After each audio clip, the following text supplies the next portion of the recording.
The judge looked at me, waiting.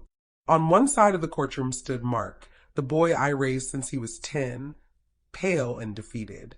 He had saved his life with the theft, but the money was gone.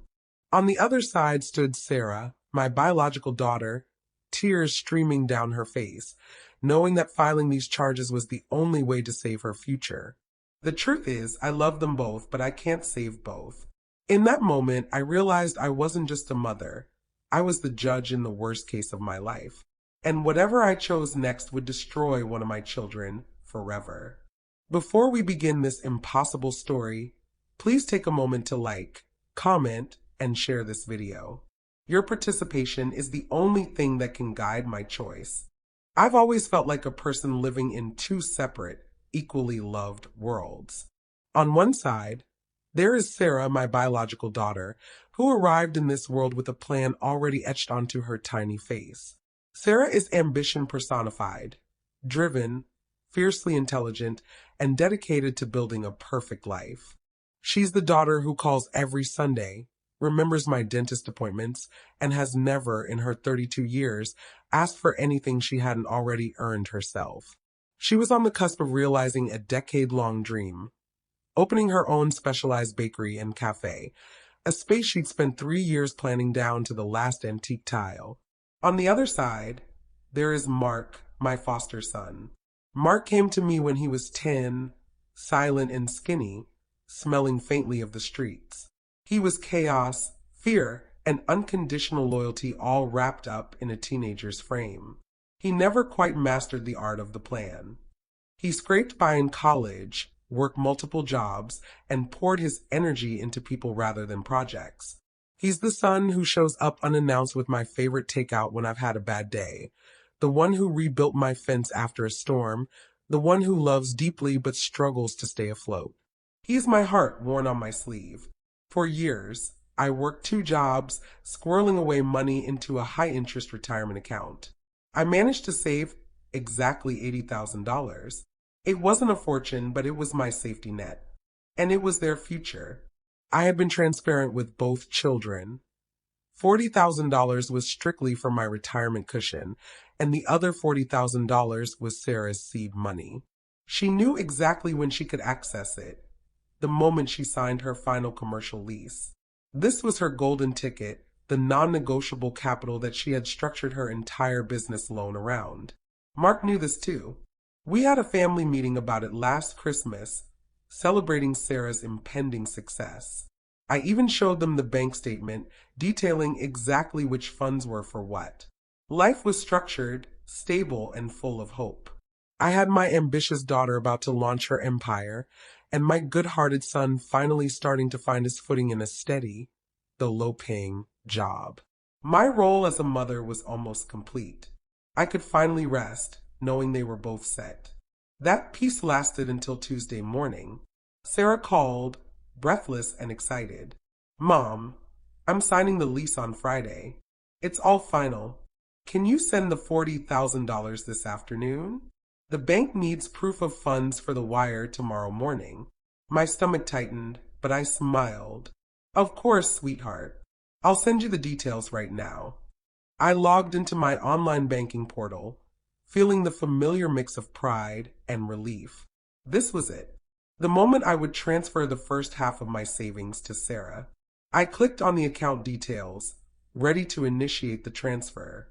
Instead of seeing the $80,000 balance I expected, my screen flashed a number so low it felt like a cruel joke. The remaining balance was $782. My vision tunneled.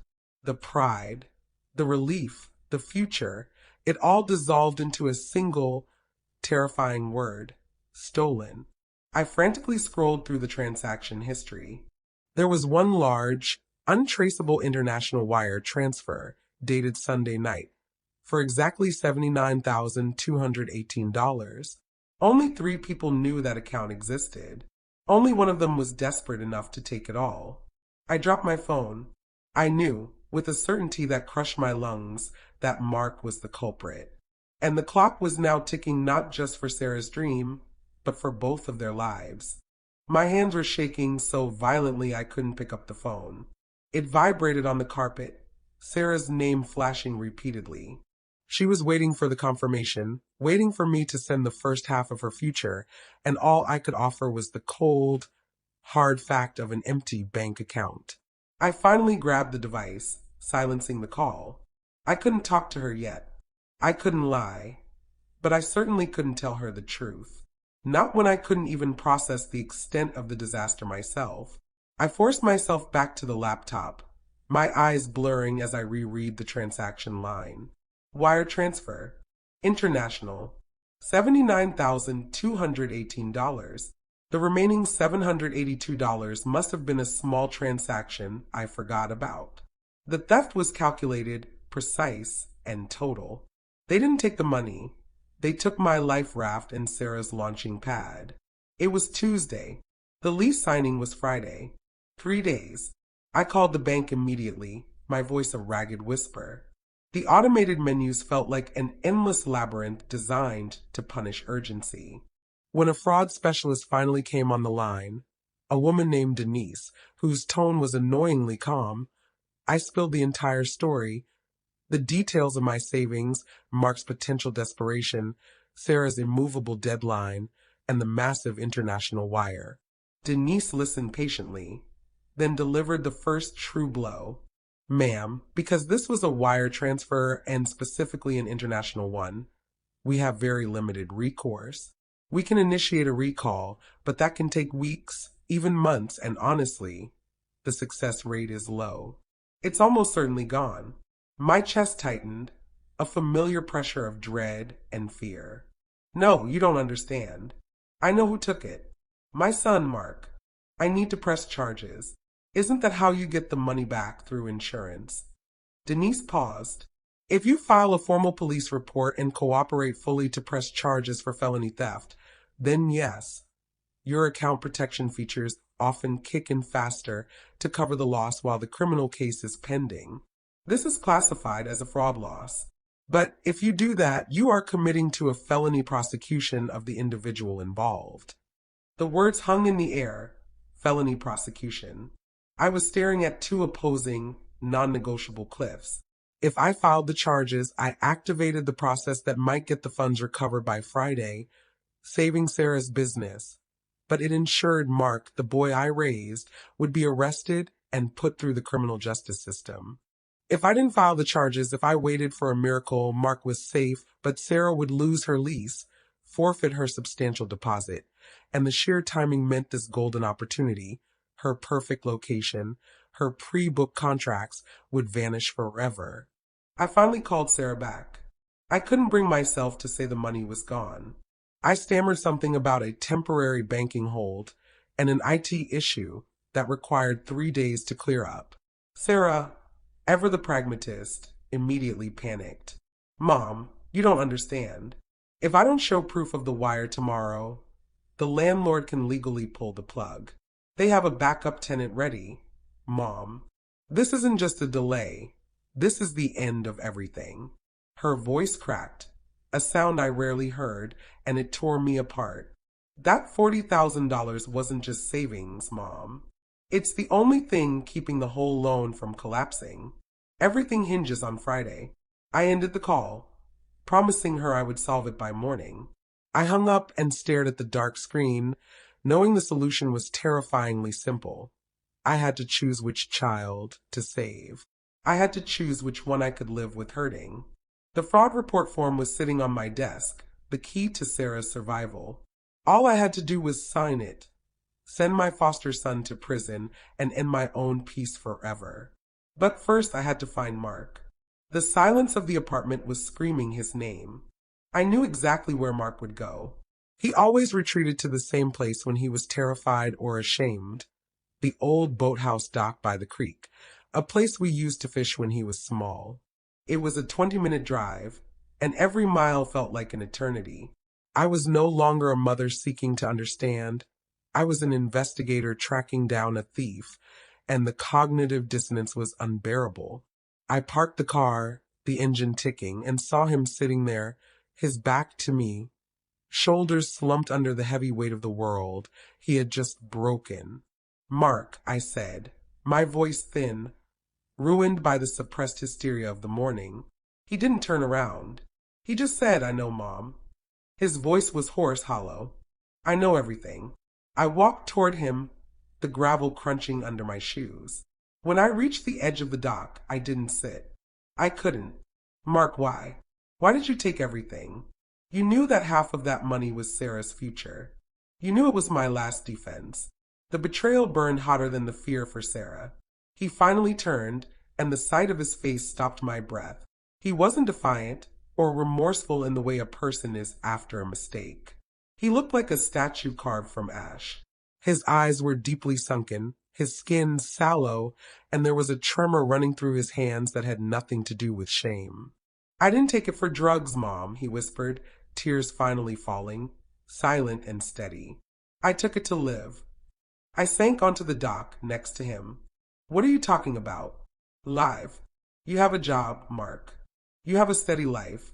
He pulled up the sleeve of his jacket. There, just above his wrist, was a stark white surgical scar, jagged and fresh. It looked like a brutal scribble against his skin. "3 weeks ago, I got the diagnosis," he said, staring at the water. "Aggressive angiosarcoma. It's rare. It's fast. The kind of thing that kills you before you even know you have it. The doctors here gave me 6 months, tops. My insurance, it denied everything. Experimental treatment, they said. Too high risk." He fumbled in his pocket and handed me a crumpled official letter. I unfolded it, the cold bank paper replaced by the colder reality of a medical denial. The letter stated in clinical, heartless terms that the only surgical intervention that offered a cure was deemed medically unnecessary by his provider. "I found a clinic overseas," he continued, the words now rushing out. "They specialized in this. They had a success rate, but they needed $75,000 wired immediately. I was already too late, Mom. I was already getting worse. They told me I had 72 hours, 3 days, to wire the full amount, or they couldn't fit me in. I begged, I borrowed, I tried everything. I had maybe $4,000. Mark." I choked out, covering my mouth with my hand. I hadn't realized he had been battling a shadow I couldn't even see. "I knew about the account," he confessed, his voice breaking on the word "knew." "I knew Sarah needed her half, and I knew the other half was yours. But I had no other way. I looked at the prognosis, and I looked at the bank account, and I panicked. I took the whole thing because I couldn't risk the wire failing. I needed the full $75,000 guaranteed to them, and I wired it Sunday night. I didn't want to hurt you, Mom. I just wanted to live long enough to tell you I was sorry. He had stolen my life savings and Sarah's future, but he had done it to buy his own life back." My anger was gone, replaced by a devastating wave of relief that he was alive, and a terror that he was now going to prison. The surgery had been successful, the money was spent, and the theft was complete. The dilemma was no longer abstract. It was immediate, crushing, and bloody. Mark had stolen $80,000 to save his life. Now, Sarah was set to lose everything on Friday, and the only path to saving her was initiating the felony charges that would condemn the boy sitting right next to me, the boy who had just survived a death sentence. Mark might be healed, but his freedom now rested squarely on the shoulders of my grief and Sarah's ambition. I had to decide which tragedy I could endure. I drove Mark home from the creek, not as his mother, but as his temporary warden. He was completely spent, his body finally letting down its guard after weeks of fighting death and fear, and he drifted into a deep sleep on the sofa. I sat at the kitchen table, the silence of the house magnified by the enormity of the crisis. I was the keeper of 2 ticking clocks, and both were set to midnight. The calls I had made earlier echoed in my head, cold and bureaucratic, cutting through the haze of emotion. Wednesday, 9 a.m. at the latest, Sarah's loan officer had stressed. If the money is not verified, the loan package defaults, the deposit is forfeit, and the landlord pulls the lease. Sarah's entire, meticulously planned future, her home, her financial stability, her career, would collapse under the weight of a single missed deadline. And then there was the bank's fraud specialist. Once you file, you are swearing an affidavit that your foster son committed a felony. This will initiate his immediate arrest, and prosecution will follow. I walked to the sofa and watched Mark breathe. He was alive. His heart was beating. He had stolen my savings, yes, but he had bought his survival. He had done a terrible, criminal thing. But the motive was not greed or malice. It was a desperate, primal will to live. If I signed that police report, I would be sending the boy who had cheated death straight into a 5-year cell. His physical freedom was contingent on my legal silence. I walked back to the kitchen and looked at the calendar, circling Friday's date. Sarah's dream was the legal beneficiary of Mark's crime. She had done nothing wrong, yet her whole life was hanging on a single signature I had the power to give. If I refused to sign, if I chose unconditional mercy for Mark, I would be condemning Sarah to financial ruin and the crushing weight of failure she would never escape. There was no middle ground. The money was gone, and the bank's rules and the court's laws dictated the terms of the recovery. To save Sarah's stability, I had to destroy Mark's freedom. To ensure Mark's freedom, I had to destroy Sarah's stability. My retirement, the $80,000, had become a single bullet, and I had to point it at one of my children. I picked up the pen and looked at the blank police report form. Wednesday morning was approaching fast. I realized then that my job as a mother was over. My job as the judge was just beginning, and there was no way to deliver a verdict that didn't involve an execution. I was trapped between two impossible tragedies, and I alone had to choose which child would walk free and which would fall. I couldn't sign that police report, not yet. I couldn't send Mark to prison without fully understanding the cost of my inaction. If Sarah simply lost a dream, it was a profound grief. But if she lost her solvency, the tragedy achieved a devastating symmetry that was almost unbearable. I called her again early Wednesday, about an hour before her hard deadline, needing the absolute, unvarnished truth about her exposure. I had to know the full cost of my potential mercy to Mark. "Mom, please tell me you're calling with the wire confirmation." Sarah's voice was tight, thin with stress. She wasn't her usual organized self. She was fraying. "Sarah, I need you to be completely honest with me right now," I said, my voice low and heavy. "If this money, the $40,000, doesn't show up this morning, what happens exactly? I need the worst-case scenario. Don't gloss over anything." There was a long, terrible silence on the line. I heard her inhale deeply, trying to steady herself. "The worst-case scenario? The landlord pulls the lease and keeps my $5,000 deposit. That's the business setback. That's the part one can technically recover from in a year or two." She took a shaky breath. "But the absolute worst is what happens to my house." I leaned my head against the cool metal of the refrigerator. "Your house? What does your lease have to do with your house?" "Everything," she whispered, her usual crisp confidence replaced by brittle desperation. "The Small Business Administration loan, the big one for $300,000? It was conditional on two things, the signed lease and the $40,000 proof of liquid operating funds, which you were providing. When the lease falls through, the loan is immediately pulled. And that, Mom, is where the real disaster begins." She confessed to me the risk she had taken. "I didn't have the cash for the initial $20,000 business deposit last month. I took out a small, high-interest second mortgage on my house to cover it. It was supposed to be a temporary bridge, one that would be immediately closed out by the $300,000 SBA money once the lease was signed. But if the SBA loan collapses, which it will if the lease dies, the bank that holds the second mortgage calls the entire balance due. Immediately, my mind raced through the financial consequences. My hand gripped the phone until my knuckles were white. "Your house, Sarah? They could foreclose." "They will," she said, the finality of the word crushing. "I have no business, no income stream yet, and no $40,000 to cover the loss of the deposit and the immediate mortgage repayment. I lose the house, Mom. It's over. I don't just lose a dream. I lose every single piece of security I have ever worked for." I will be homeless, financially ruined, and branded a high-risk borrower for years. Her voice finally dissolved into a raw, painful sob. I just need the $40,000, Mom. Please. The revelation hit me like a massive physical blow. Mark's life was saved, but in exchange, Sarah would become a casualty of war, homeless and bankrupt at 32.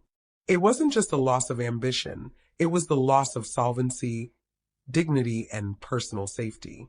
I looked down at the police report again, the black ink stark against the white page.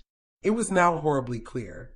Mark's theft wasn't just $80,000 from a savings account. It was the mechanism that would either send one child to prison or strip the other of their home. I was standing between two firing squads, and I held the only gun. I had to choose life for the sick son or the future for the ambitious one. The stakes were perfectly balanced, Mark's literal freedom versus Sarah's complete personal and financial destruction. Sarah, I finally managed, my voice thick with unshed tears. I promise you, I am fighting for that money right now. Just hold on until this afternoon. I hung up, the lie tasting like ash. The truth that I was about to choose which of her worlds would survive, would crush her. I was the judge, and the verdict was due. I left the kitchen table, the unsent police report lying next to the empty coffee mug. I couldn't look at Mark, but I couldn't leave the house either. I was frozen in this agonizing space between the two of them. To distract myself from the looming deadline, I started pacing, eventually wandering into Mark's tiny bedroom. It was the messy, transient room of a young man who was rarely home, but the one constant was his small, beat-up wooden desk. It was there, shoved beneath a stack of old college textbooks, that I found the envelope. It was a thin, official-looking document from my former insurance provider, a company I hadn't dealt with in years, stamped, paid in full across the front. I opened it with a sudden spike of dread, wondering if it was some old, forgotten bill that Mark had failed to pay, compounding his legal trouble. Instead, I found a detailed ledger of my medical debts, the lingering, frustrating costs from a complicated surgery I had 3 years ago, which my insurance had argued over relentlessly. They were the ones I'd resigned myself to paying off slowly, burying the paperwork deep in a drawer just to stop worrying about the accruing interest. The total amount listed was $12,500. Next to it was a series of 4 payments, perfectly spaced over 2 years, each meticulously noted, paid by third party, M.A. M.A. Mark Anthony. My breath hitched. I sat heavily on the edge of his bed, the springs squeaking under my weight. Mark, the boy who couldn't hold on to a steady apartment, who worried me constantly with his financial instability, had been quietly, secretly, paying off my debt. He hadn't mentioned a word. He hadn't asked for credit. He hadn't used it as leverage when he took the savings. He had simply shouldered a significant financial burden that wasn't his, all while scraping by on minimum wage jobs and struggling with his own hidden medical crisis. This wasn't the action of a greedy criminal. This was the silent, steady loyalty I had always known was hidden beneath his chaos.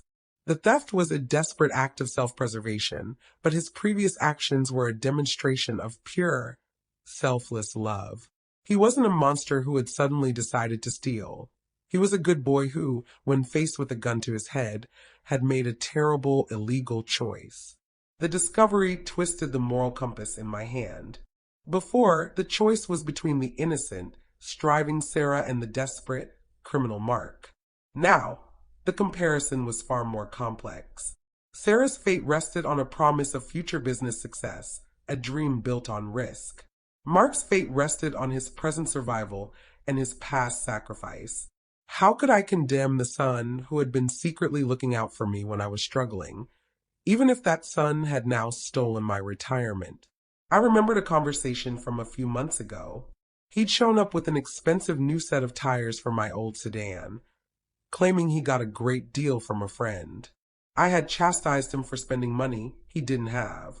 Now I wondered if he had gone without food or heating just to make sure I was safe on the road. The realization of his quiet, Relentless sacrifice hit me harder than the news of the theft itself. I carefully placed the insurance letter back in the envelope. I needed to talk to the police again, but not to file the report. I needed to know the true extent of the felony charge. I called the detective who had been assigned the case, a gruff woman named Detective Reyes. I told her I hadn't signed the affidavit yet, but that I had new information. Ma'am, motive is nice for the sentencing phase, but the law is cut and dried, Reyes stated flatly. Your foster son stole $80,000 via wire fraud. That's a Class B felony. Unless he was under duress, and I mean a gun to his head, the severity of the charge doesn't change. But he was dying. I argued, my voice shaking. He used the money for a life-saving procedure that his insurance denied. He sought treatment, which is fine. But he did so by theft, Reyes corrected. If you sign this, we recover the money for the bank, and Mark serves his time. If you don't sign, the case stays open, but no insurance money is released, and Sarah loses her house. It is a terrible choice, Mrs. Smith, but the law doesn't care about his good deeds. It only cares about the $80,000. Detective Reyes's cold certainty only amplified the warmth of the debt ledger in my hand. Mark, the thief, had also been my secret guardian angel. Sarah, the victim, was now facing utter ruin because of my inability to sacrifice her brother. The more good I found in Mark, the harder it became to sign his death warrant, and the more tragic Sarah's fate became if I chose to spare him. The emotional scale of justice was now impossibly tipped against itself. I was trapped between an act of redemption and a consequence of destruction. The pressure escalated sharply that Wednesday afternoon, right at the moment I needed clarity most. Detective Reyes must have passed the details of the case, the urgency, and the dual victim status up the chain, because I received a call from a woman named Anya Sharma, an assistant district attorney, ADA.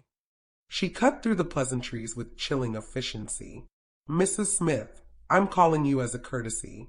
We understand you have a unique ethical dilemma, but the bank and the SBA loan agency do not operate on ethics. They operate on contracts and deadlines. We need a resolution for the fraud case today if we are to prevent irreversible financial damage to your daughter. Her use of the word irreversible was a direct hit. She understood Sarah's true stakes. I need to know ADA Sharma. I managed, my voice raw. If I sign that affidavit, if I push forward with the felony charge, what is the best case scenario for Mark? He saved his life. He wasn't malicious. The ADA's response was a calculated, formal proposition, a plea package designed to minimize the PR damage of prosecuting a son who stole to live. Based on the evidence of Mark's medical crisis and the fact that he has no prior offenses, we can offer a pre-indictment plea of guilty to a reduced charge, likely wire fraud in the 3rd degree. This is contingent on a full confession. I held my breath. What does that mean exactly? In terms of time, it means 5 years, Mrs. Smith. Mandatory minimum. He would be eligible for parole after 3, assuming excellent behavior. It is a substantial reduction from the initial 10 to 15 years for a Class B felony. But here is the critical part, the logistical offer. The bank's insurance requires the immediate filing of the police report, signed by the account holder, to trigger the fraud claim payout. That claim will return the $80,000 to your account by tomorrow morning, Thursday, giving Sarah time to make her Friday deadline. The air felt thin. The deal was laid bare. 5 years of Mark's life in exchange for Sarah's future and my financial security. It was a transaction, a horrific, state-sanctioned trade of freedom for solvency. And if I refused to sign, I challenged, hoping for an unseen third door. Then the bank stalls, the case goes cold, and the bank classifies the wire transfer as a valid, though unauthorized, transaction. No insurance payout. Sarah loses everything, her home and her business. Mark remains free, but he remains a wanted man with an open felony case, and you lose your retirement savings. The only guarantee for Sarah is Mark's conviction. She paused, letting the cold facts sink in. We need your signed document and Mark's preliminary plea agreement faxed to my office by 6 p.m. today. Failed to meet that deadline and the plea deal is rescinded, the bank's window closes, and you face the worst case scenario for both of them. She ended the call with a curt, "I hope you choose wisely, Mrs. Smith. Your time is very limited." I stared at the clock, 3:30 p.m. 3.5 hours to sign away my foster son's freedom forever, or watch my biological daughter lose everything she owned. The legal system had stripped away every last shred of emotional complexity, leaving me with a clean, brutal choice. Mark was sleeping peacefully on my sofa, blissfully unaware that a prosecutor had just assigned a price tag to his freedom.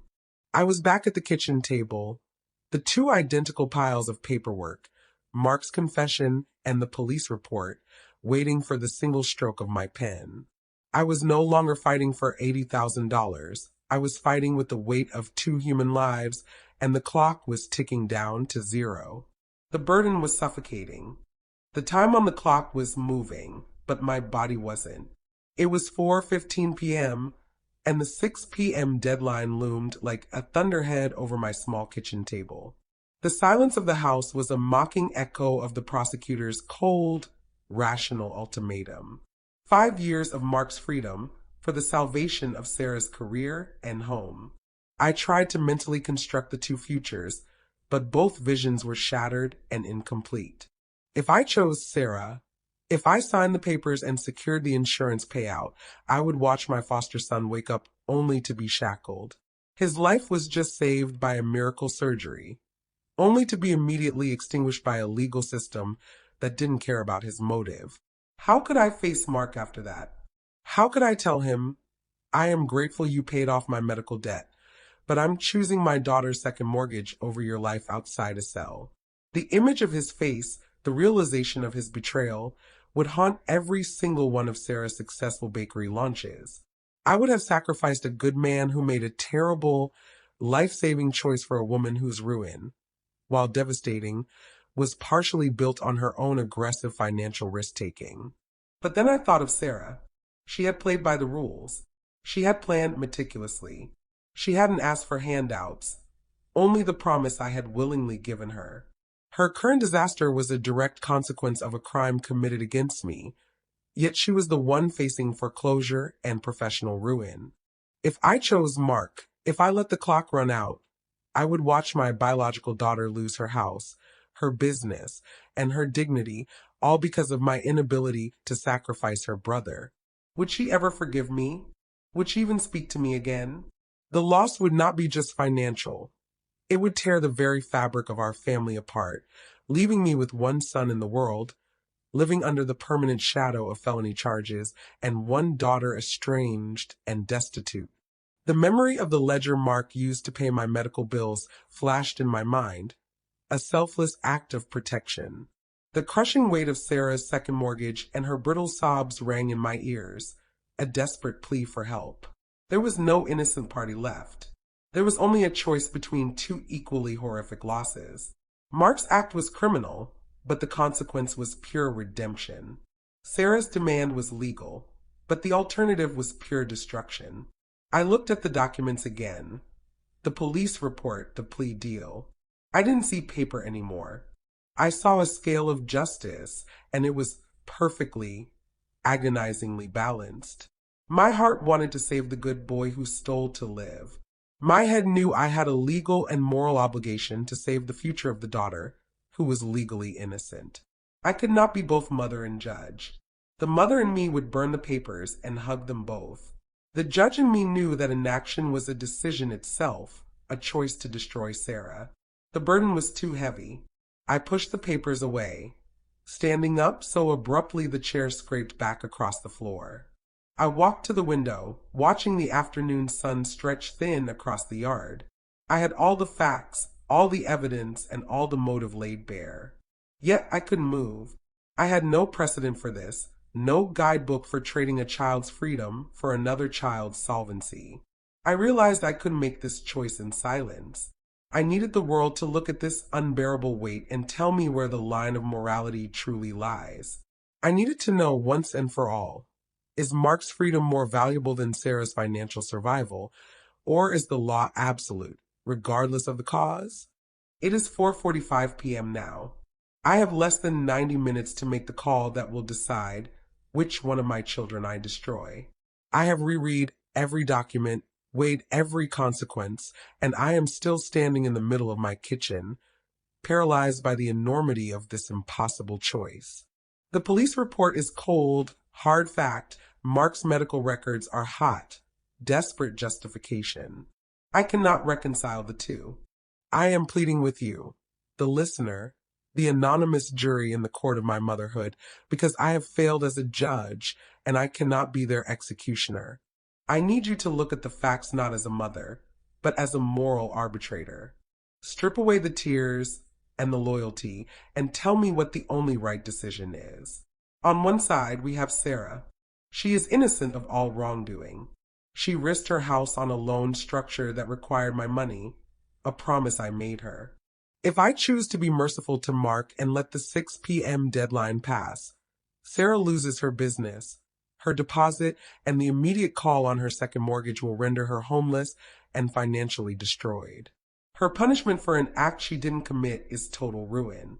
The only way to save her is to invoke the law, file the charges, and secure the insurance payout that Mark's conviction guarantees. On the other side, we have Mark. He is guilty. He committed a felony by stealing the funds, but he did so to avoid dying from a rare, aggressive cancer. He had previously demonstrated selfless character by secretly paying off my own medical debts. He has already beaten death once. If I sign those papers, his reward for survival is 5 years in a state penitentiary, and the rest of his life will be defined by his prison record. If I choose Sarah's future over his freedom, I am sacrificing a life I fought so hard to save. The prosecutor's deal isn't justice, it's a terrible, finite exchange. It forces me to become the villain in one of my children's stories. If I save Sarah, I become the mother who sent her foster son to jail after he survived cancer. If I save Mark, I become the mother who watched her biological daughter lose her home and her future. I have failed to find the ethical loophole, the third way out. My heart breaks equally for the pain of the condemned and the panic of the victim. I have exhausted my strength and my wisdom. Now, I am handing the pen to you. I am asking you to look at this case and use your own moral code, your own sense of what is right, to decide the fate of my family. The 6 p.m. fax machine is waiting for the papers. I need you to tell me with absolute certainty, what must I do? The clock now reads 5 p.m. Only 1 hour left. I have done all I can to tell you the entire, agonizing truth, laying the full weight of this family tragedy at your feet. I am asking for your guidance, not your pity, but your definitive, unshakable verdict. This is where the story pauses and your responsibility begins. There are no shades of gray left here, only 2 clear outcomes born from this impossible choice. When you cast your vote, you are deciding the outcome of this case and the future of 2 souls I love equally. Please, consider every detail I've shared. Mark's selfless past, Sarah's innocent desperation, the cancer, the foreclosure, the 5 years in prison. The choice is binary. Option A, save Sarah, invoke the law. Action, I sign the police report and fax the plea deal immediately. Result, the insurance claim is guaranteed. Sarah gets her $40,000 by tomorrow. The SBA loan proceeds and her home is saved. The price, Mark, the foster son who survived cancer, is arrested and faces a minimum of 5 years in prison for felony wire fraud. I become the instrument of his downfall. Option B, save Mark, choose mercy. Action, I allow the 6 p.m. deadline to pass and refuse to sign the police report. Result, Mark is free. The fraud case stalls due to lack of cooperation from the victim, me. He avoids prison and keeps his life. The price, Sarah's loan collapses, she loses her deposit, her business fails, and she loses her house to foreclosure. She becomes homeless and permanently estranged from me. I cannot live with the consequences of acting on my own emotions, which are hopelessly biased by a mother's love. I cannot risk the life of one to save the future of the other without your collective judgment. I need you to be the rational, impartial court that I cannot be. I am setting up the polling now, and your vote will directly influence the verdict video I release next week. That video, what I should do, the verdict, will reveal the final, actual decision I make based on your majority ruling and the fallout that immediately follows. Please tell me. Vote A, save Sarah, press charges. Vote B, save Mark, withdraw charges. I am waiting by the fax machine. The fate of my children is now in your hands. Thank you for judging my impossible choice.